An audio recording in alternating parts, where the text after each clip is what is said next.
секој што направил кривично дело или криминал треба и мора да одговара. Трета реченица. Никој во оваа држава не смее и не треба да биде над законот. Значи, законот треба да важи за сите.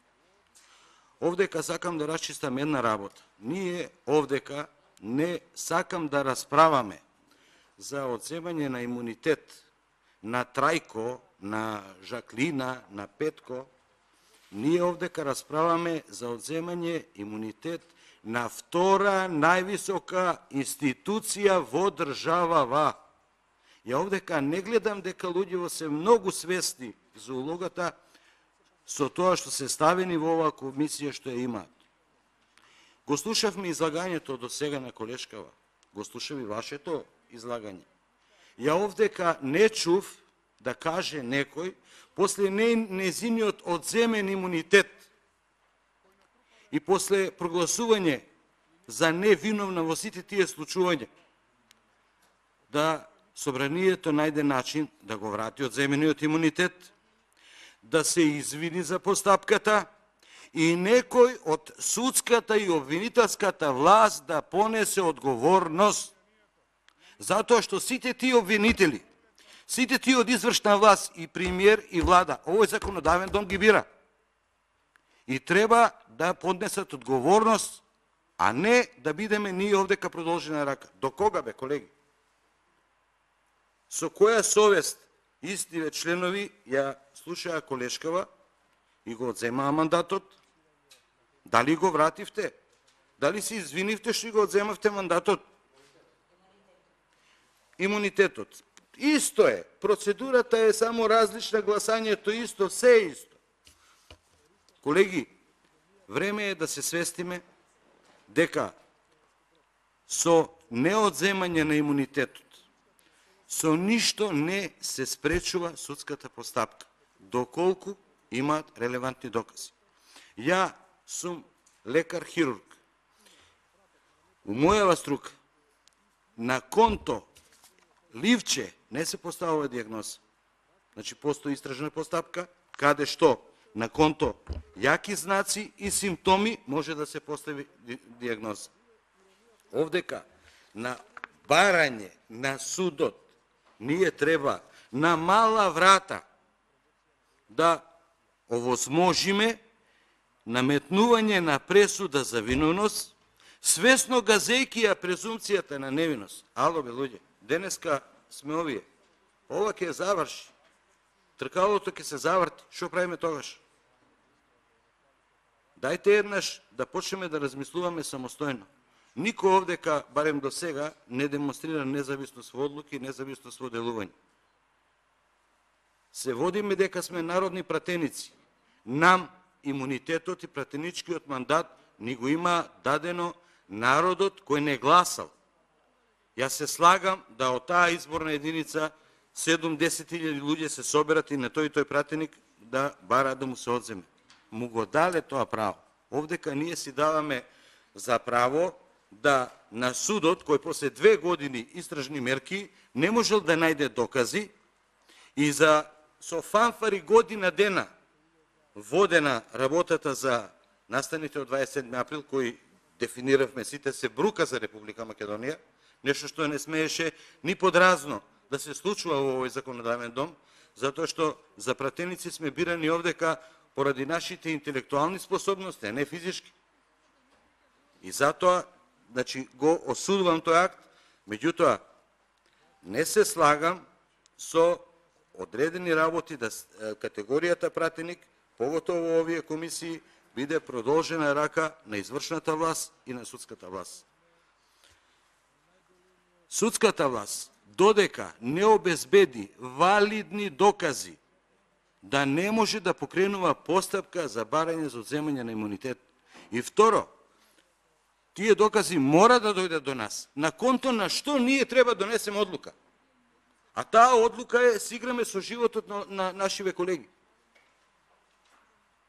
Треба да амнестираме судска одлука каде е згазена презумцијата на невиност. Рековме за 2 години 8 одземени мандата. Да бе подсетам на изјавата на амбасадорот Тимоние кога го прашуваа за кај него Франција. Вика, незамислива работа, то нема шанса да се случи. Па чекајте, ако е категорија, институција, пратеник, втора, највисока институција у државата бирана од народ, ако ние имаме својство и задача да бидеме коректив и контролор на извршната и на судската власт, треба да се помирам со тоа да бидеме подизведувачи на немојта на судот. Судот доаѓа во една многу парадоксална ситуација. Првиот случај за 27. април го завршува со голем дел амнестирани, дел уште судскиот процес трае, веќе завршен збор. Повторно се отвора случајов. Што треба ние да мислиме? Тој список што кружи меѓу пратениците на ВМРО, дека еден ден заради потребите на немоćното руководење на власта и аферите што секојдневно излегуваат, и нас сите кои бевме пред бината и мирно стоевме, дека ќе не соберат за злостоничко здружување, или кога викавме пуч, кога се случуваше пучот, за говор на омраза. Значи тоа треба го чекаме. Затоа и беше идејата од овде да престане агонијава, ако треба ова тело нека ни го одземе колективно имунитетот. Одговорот на претходниот председател беше деловникот не дозволува колективно одземање на имунитет. Па деловникот не дозволуваше ни избор на председател на собрание со 57 гласа, па го избравте. Го скршивте по сите основи, уздуж и попреко.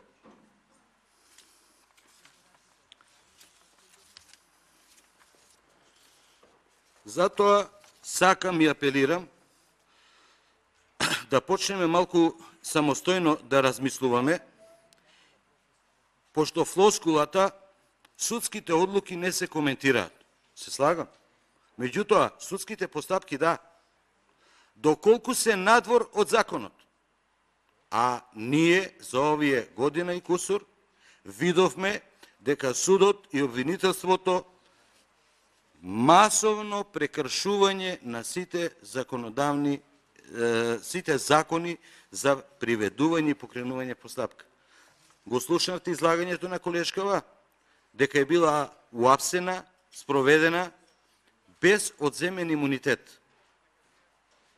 Тоа не е кршење, поднесен е одговорност. Сега се зборува, ќе поднел директорот на казнено-поправен дом Шутка, одговорност ќе даде оставка. За вакво дело се поднесува кривична пријава. Не да се чека тој да даде оставка. Министерство за правда треба да поднесе кривична пријава. Јас сум лекар, не треба вас правниците да ви учам. За разлика од вас кои ги гледате сувопарно законите, ние малку подруго функционираме. Ние животот го гледаме малку и од похумана гледна точка, значи и за хумано живење и за хумано работење. Мора да размислуваме за луѓево.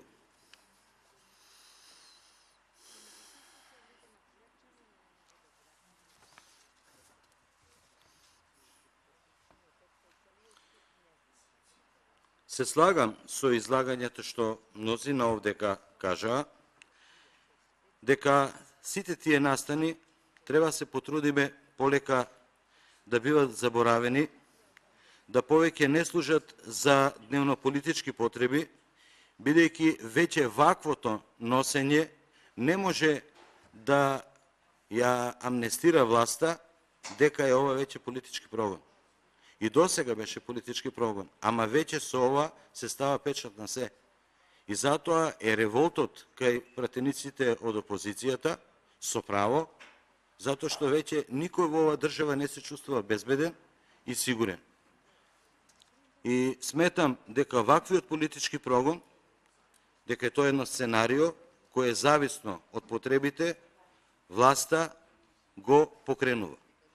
Ја и на претходната седница го прашав председателот Павле Богоевски, човекот кој го напаѓаше Уставниот суд, а сега кога ќе се спомне суд, само За судот и за работата на судот не се дискутира. Па чекајте, ако ние како законодавен дом одредуваме правила на игра како тие судови да функционират, како може да ние не зборуваме?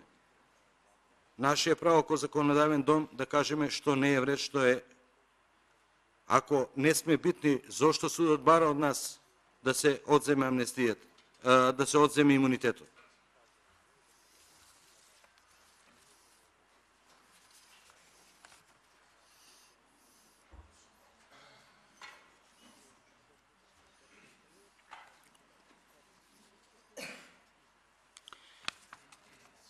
Почитувани колеги, ќе ве потсетам за уште една работа.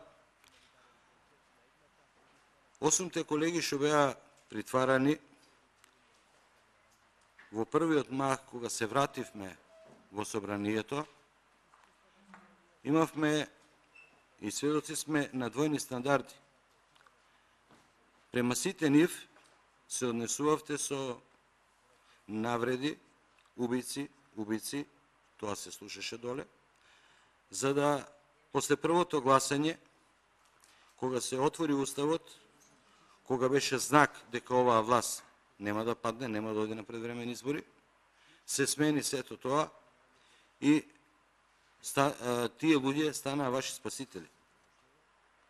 Со двојни стандарди во ова собрание не може да се функционира. Сето тоа е на краток рок.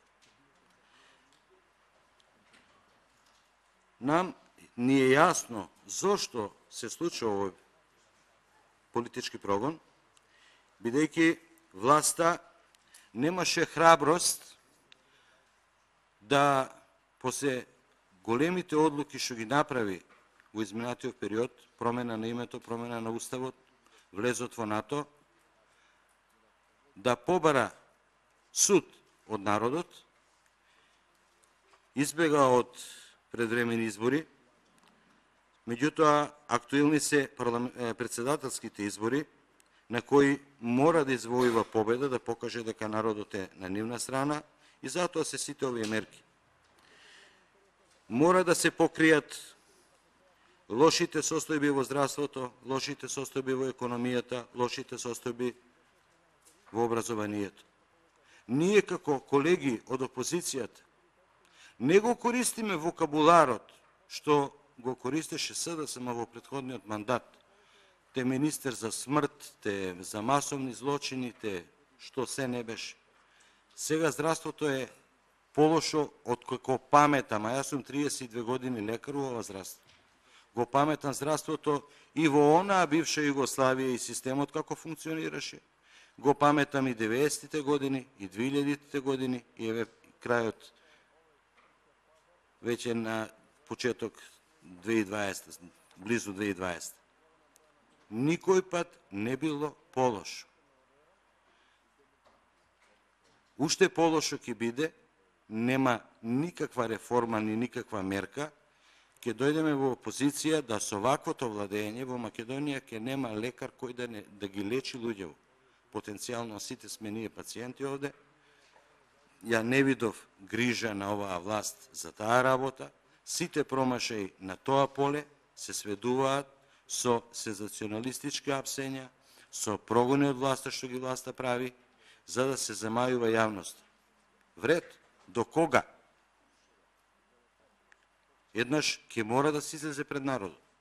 Ако рачунате дека со политиката на втерување на страв кај народот, сеење на страв, на растурање на опозицијата, дека така ќе владеете понатаму, е многу лоша практика. Ќе нема на кого да владеете, пошто полека народот, заситен од ваквите политики, од ваквото правосудство, од ваквото судство, од ваквата извршна власт, избега од Република Македонија. Најповеќе работоспособните млади луѓе кои се насушна потреба на оваа држава. Колеги, не би се задржувал многу.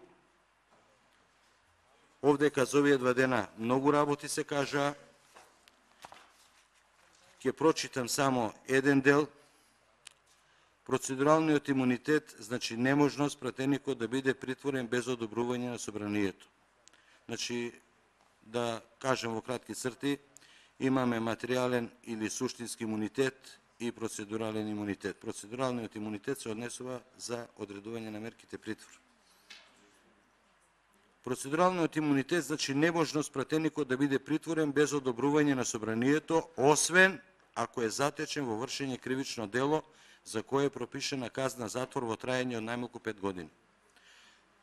Во првиот случај, надлежниот орган поднесува барање до председател на собранието за одобрување притвор на пратеник, во вториот случај, надлежниот орган го известува председател на собранието дека пратеникот е притворен затоа што е затечен во вршење на кривично дело за кое е пропишена казна затвор од најмалку траење од најмалку 5 години. Значи, и во деловникот е се кажано. За овие година и пол